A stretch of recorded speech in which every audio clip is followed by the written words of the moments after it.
ગુજરાતના મહત્વપૂર્ણ સમાચારથી ત્યારે ખૂબ ચર્ચિત સુરતનો કેસને લઈ મહત્વપૂર્ણ સમાચાર સામે આવી રહ્યા છે। સુરત શહેરના ખૂબ ચર્ચિત દીક્ષા આપવા મુદ્દે મોટા સમાચાર।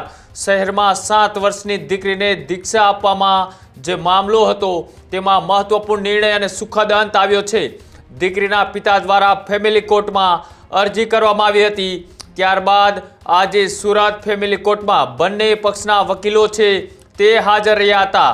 બંને પક્ષ વચ્ચે ચર્ચા બાદ સુખદ સમાધાન થતા ખુશીનો માહોલ સર્જાયો છે। ફેમિલી કોર્ટમાં મહત્વનો નિર્ણય છે તે આજે જાહેર કરવામાં આવ્યો છે।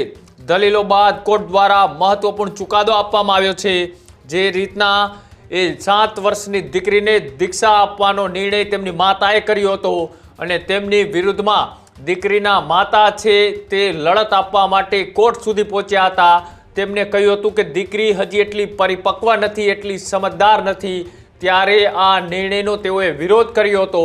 ત્યારબાદ જૈન સમાજના અગ્રણીઓ પણ આ મામલે સમાધાન માટે વચ્ચે પડ્યા હતા અને ત્યારબાદ બંને પક્ષના વકીલો દ્વારા આજે કોર્ટની અંદર જે દલીલો કરવામાં આવી ત્યારે કોર્ટે આ મહત્વપૂર્ણ ચુકાદો છે તે સંભળાવ્યો છે અને બંને પક્ષે સુખદ સમાધાન થયું છે અને હવે પરિવારની અંદર આ દીકરીઓને પ્રેમ મળશે, હળી મળીને રહેશે અને આ જ મામલે વકીલ દ્વારા આખા મામલાને લઈ શું કહેવામાં આવ્યું આવો તે પણ જોઈએ। છેલ્લા ઘણા દિવસથી જૈન સમાજની એક બાળતીના દીક્ષા સંદર્ભેનો ફેમિલી કોર્ટ રૂબરૂ ચાલી રહેલ કેસ ચર્ચામાં હતો, પરંતુ આજ રોજ મારા તરફથી અને બાળતીના પિતાના એડવોકેટ તરફથી બહુ સુખદકારી સમાધાનનો રૂપે નિકાલ કરવામાં આવ્યો છે। સમાધાનનો કરાર આજ રોજ નામદાર ફેમિલી કોર્ટ રૂબરૂ રજૂ રાખવામાં આવ્યો।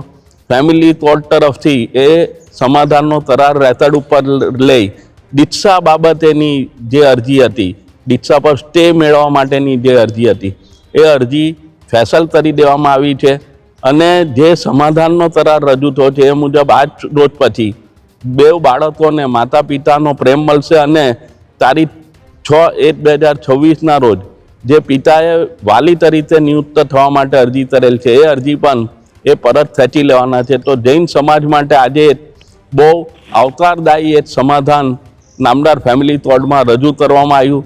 હું બંને પક્ષકારો અને વકીલોનો આ બાબતે આભારી છું કે આવું સુખદ નિરાકરણ આ કેસમાં આવ્યું।